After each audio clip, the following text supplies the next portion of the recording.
thinking of Dadiji takes you to absolutely another dimension of silence, purity, and never-ending hope.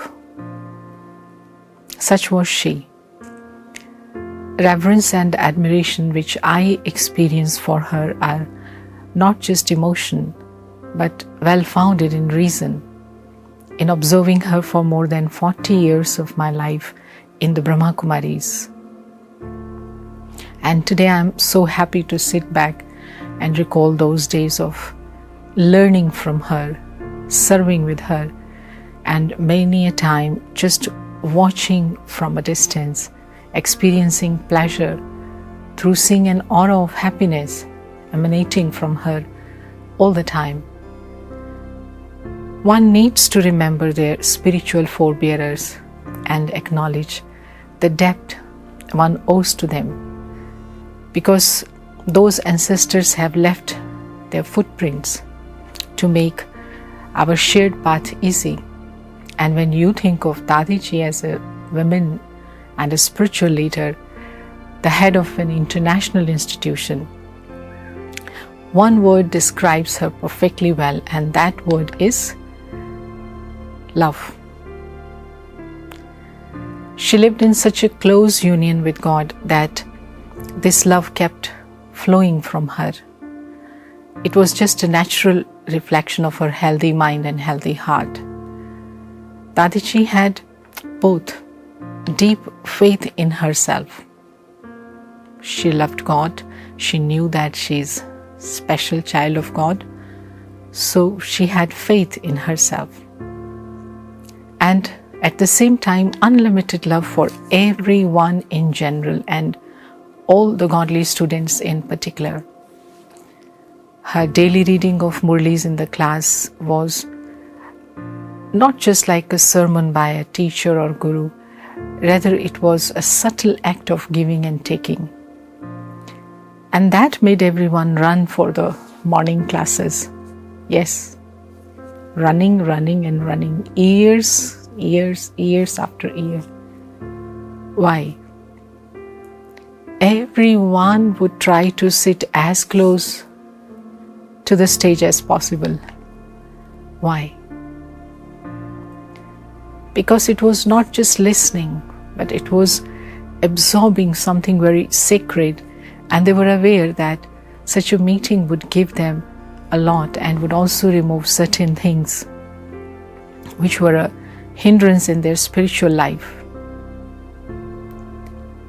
She was a goddess of mercy and happiness personified. I remember how in 1994, a big group from Russia came to Mount Abu for annual meeting in Brahma Kumaris headquarters.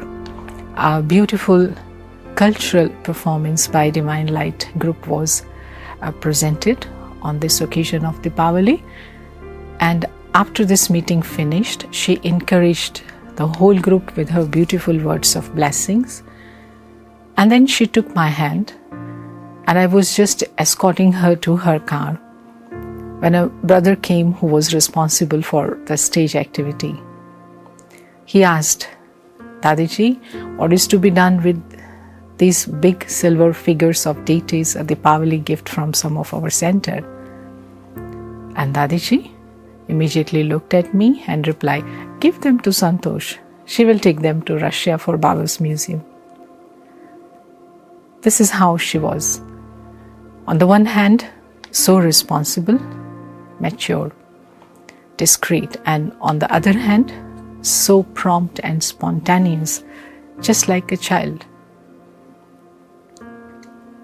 Any interaction with Dadiji, either on a personal level or during any event organized by Brahma Kumaris, was an inspiration and a blessing for all those who had a good luck to be around. When she visited Russia in September 92, she stayed with us for some days in an ordinary 3 rooms flat with 5 persons sharing the same bathroom. And she, though a chief of an international organization, never uttered a single word expressing her discontent or any demands for better facility. And those 5 days of her staying here transformed the life of hundreds, giving everyone glimpses of the presence of the ocean of love and closeness to God. So every time we looked at her, we could see that her face and the vibrations coming from her were a practical proof of the most prominent message of the Gita. She was loving and non-attached at the same time. In fact, staying with her, you would feel that the only person on the earth whom she loved and cared for was you. Yeah, you. Because she showered the spiritual sustenance in such a way, giving you a unique experience that you are very special for her. She was a karma yogi as well. Very good teacher, teaching through life, teaching from everything from her personality, and administrator with a difference, engaged in intense peacemaking activity at any time of the day, week, month of year.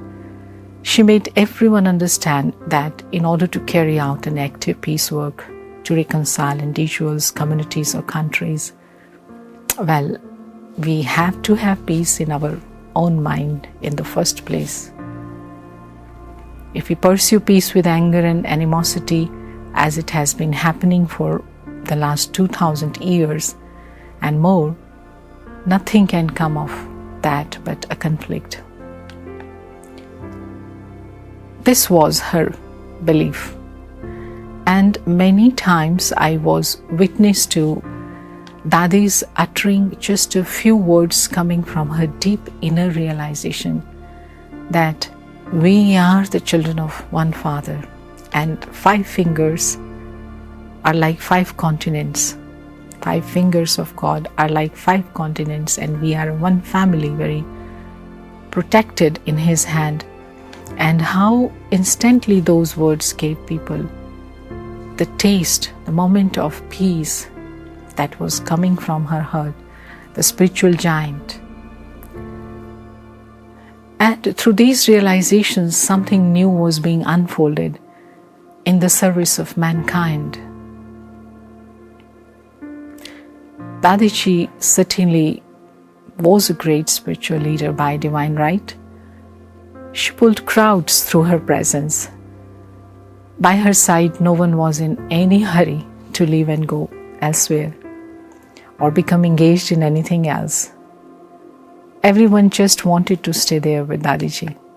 She could turn anything into a festival. Any season of the nature, any festival in the calendar comes in whatever way, but there would always be a festival around her. So people would love to stay around her, for them as if time would stop. What Dadiji was saying and doing was their entire universe at that time. Many a time I was either an observer or part of situations when people who surrendered themselves for godly service would not hesitate to put forward their tedious demands or expect forgiveness and love for their wrongdoings. But here she was, never judging anyone as guilty and never keeping their defects in heart so that they can continue to move on this spiritual path. So this was her another side. That is why Dadiji's ability to inspire people by touching their hearts ensured their wholehearted cooperation in godly service, as a result of which the institution expanded by leaps and bounds from 125 centers in 1969 to 8,500 centers in 2007. And within this time period, more than 5,000 full-time dedicated young teachers and sisters were trained to serve with New Zealand enthusiasm. Her purity has always remained a great example, especially for all young teachers, Kumars and Kumaris, and also for family people, for Grihasthis. It would inspire them for making effort to attain perfection in their spiritual journey. Apart from these spiritual qualities, year after year she demonstrated as well a practical capacity and ability to host large-scale events at the Brahma Kumaris headquarters in Mount Abu, and could inspire these events to take place in any part of the country. It became especially evident after the construction of Om Shanti Bhavan, a unique hall in the whole of Asia with capacity of 3,000. In 1983, the first international peace conference organized by the Brahma Kumaris took place there, and it became a highly successful event, having drawn scores of prominent public figures, including Dr. Robert Mueller, Assistant General Secretary of the UN. Dalai Lama also visited headquarters for taking part in the conference. Both of them expressed lots of respect for Dadiji after seeing and experiencing the great amount of work for peace carried out in a peaceful way by thousands of spiritual brothers and sisters of this united family, with Dadiji as their caring mother and leader. 250 media persons, editors, chief editors, owners of newspapers also attended the event.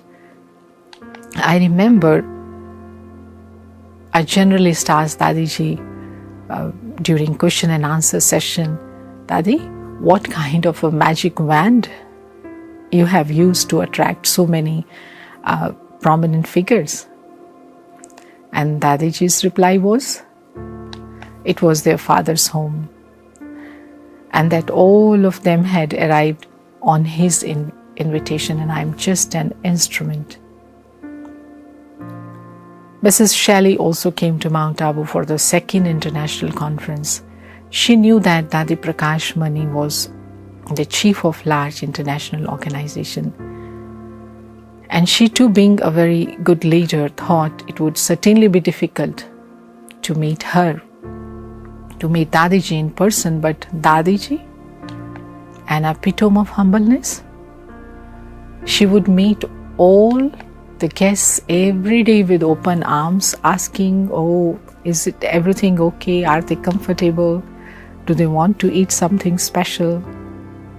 Like grandmother. Seeing all that, Madam Shelley asked Dadi, "You are having 3,000 guests at the institution, and 1,000 out of them are IPs and VIPs. Don't you ever feel any tension, Dadi?" And Dadiji replied, "These guests have come to their father home, to their own home, and I don't have any reason to be tense." So that was her greatness.